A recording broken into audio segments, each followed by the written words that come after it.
dosjet mund të ketë për çdo person, për puna është ka prova. Nuk mund të bazohemi thjesht vetëm me dosje. Se edhe unë mund të mbush një dosje me letra A4 dhe fjali aty libra pa fund. Ose filmat horror t'i vendosur si kazim penal. Me tekste filmash. Po pse ju mendon që nuk ekziston në Republikën e Shqipërisë që është përkthy një libër në një shtet të huaj thjesht për të vendosur në një vendim gjyqësor në Shqipëri? Kur ka ndodhur kjo? Kush do ta kuptoj, le ta kuptoj. Ndodhin këto në Shqipëri. Ne jemi në një vend i cili për shkak të frikës mund të marrim një libër dhe ta vendosim si vendim gjyqësor.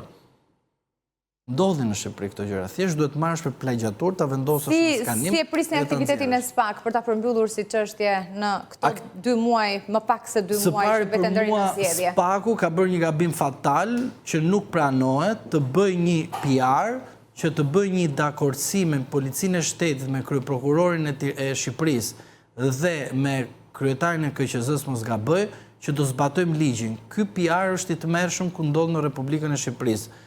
Krimi zgjedhor për mua nuk është se do të hetohet, thjesht është një marketing i cili në fund fare do të bëhet një statistik. Shumica e atyre që mund të procedojnë mund të jenë njerëz të cilët kanë të bëjnë me opozitën, në tërësi flas, jo pjesë pra Partinë Demokratike, thjesht për të plotësuar shifra.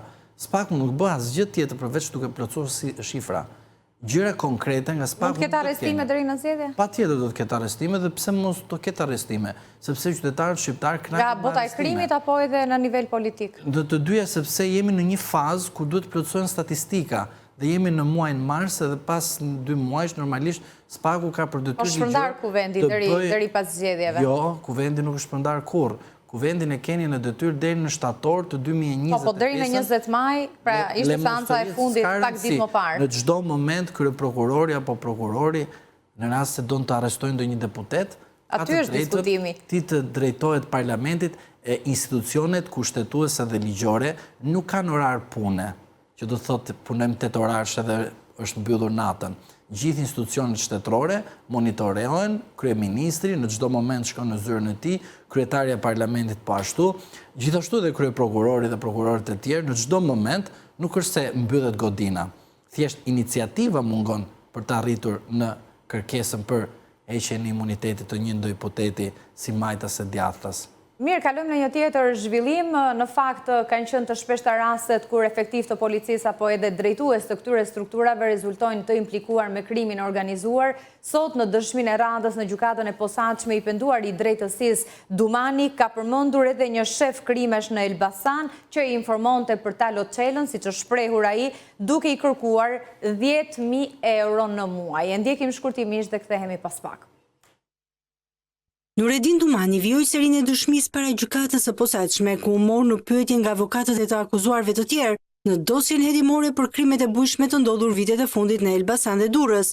I penduari i drejtësisë dha detaje në lidhje me planin për të eliminuar biznesmenin Elton Kila, njohur edhe si Oti i Elbasanit. Sipas dëshmive të mëhershme të Dumanit, atij ju premtuan 200.000 euro nga Suel Çela për të eliminuar biznesmenin. Ngjarje kjo që u tentua të realizojë nga Nureddin Dumani në 29 mars të vitit 2022, kur Dumani mbeti i plagosur vetë dhe më pas u arrestua në qytetin e Fierit.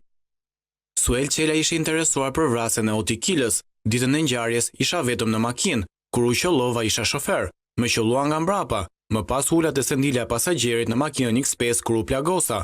Oti Kilën e njeh personalisht. Kam ndenjur me atë bashkë me vëllain tim. I kemi shitur një makinë dhe kemi bler një makinë. Në të njëjtën ditë u bë shitblerja. Në 2019 një shef krimesh në Elbasan, që Enrik Hoxha e kishte shok, më jep informacione për ta Loçelën. Shefi më prezantoi Enriku. Ai kërkonte 10.000 euro në muaj. Një ditë para ngjarjes bleva një Kalashnikov dhe silenciator në Fier. Sander Bahu më njohë me shitsin. Ditën e ngjarjes kisha mitraloz me 200 fishek dhe një kallash. Mitralozin ma dha çuni xhaxhait tim. Makinën për ngjarjen e bleva rreth 5 deri në 6.000 euro. Më thanë që ishte vjedhur në Greqi, por nuk e di. Bashkëpunëtori i drejtësisë tha se një shef i lartë policie në Elbasan e ndihmonte me informacione për ta Loçelën, por nuk e dha identitetin e tij. Ai u shpreh se ka refuzuar që të dëshmojë para policisë së Elbasanit, kur është arrestuar duke i konsideruar ata si të korruptuar. Mirë, ndoqëm një pjesë nga dëshmia në seancën e radhës, se vijojnë seancat në gjykatën e posaçme, dëshmi të forta, tronditse, tërmet her pas here komentohet në radhët për radhët e politikës, për veçanërisht edhe të uniformave blu. Një shef krimesh në policinë e Elbasanit është i implikuar i fundit në dëshmin e Nureddin Dumanit. Çfarë impakti do të ketë? Duhet të bëjmë një ndarje midis punojësve të policisë së shtetit me grada të larta dhe punojësve të thjeshtë, të cilët janë në gatishmëri dhe janë në rrezik në çdo moment të jetën e tyre, duke u përballur me pasigurinë dhe duke dhënë siguri të qytetarët për punojësit e thjeshtë. Ndërsa punojësit e lartë të policisë së shtetit kanë disa probleme të mëdha të cilët nuk i kanë thjesht vetëm se kanë qenë bashkëpunëtor të krimit, por ato dyshoj që janë edhe bashkëpunëtor të politikës. Kemi parë përgjimet më parshme që ne duhet të kishim patjetër sot disa individ përpara drejtësisë dhe të jepshin përgjigjen ashtu siç duhet dhe të jetoshin ashtu siç duhet, nuk e kemi parë këtë rast, por rasti i një bashkëpunëtori të drejtësisë, se kjo është e çuditshme, që mos të ruhet një anonimat, edhe të jetë kaq shumë hapur situata, që të dalë çdo e dhënë, të dalë çdo skenar dhe të dalin të dhëna thjesht për të na bindur ne që ka ndodhur krimi, bashkëpunimi me punojës me gradët të policisë së shtetit, është edhe një fakt që mund të shikosh kudo, por puna është, këto fakte janë thjesht sa për të na mbushur në mendjen që krimi organizuar bashkëpunon me policinë, apo thjesht janë këto fakte thjesht për të bërë disa seanca gjyqësore që të bindin edhe ata veten e tyre që kanë kriminal. Sepse unë këtu dyshoj, në rast se do t'i kishim me seriozitet rastin Dumani, pra Nureddin Dumani, duhet prokurori të ishte i nënshtruar ligjit për mbrojtjen e dëshmitarëve dhe mbrojtjen e bashkëpunëtorit të drejtësisë. Ligji i posaçëm i jep kryeprokurorit posaçëm, por edhe ai të zakonshëm, që të mbaj anonimatin e tij, mos të dali emri i tij dhe të ketë mundësi dhe akses të mbledhë prova që personat të cilët ai i citon të ketë mundësi dhe aksesi të dënojë. Por jo të shkojmë tani dhe të bëjmë një proces gjyqësor në marrjen në pyetje të një personi, sikur po lexon një skenar filmi, nuk e di ku e ka gjetë, që ai thotë dhe i implikon njerëz të tjerë. E qartë, po këto deklarata, dëshmit të tij kryqëzohen edhe me të dhëna të tjera.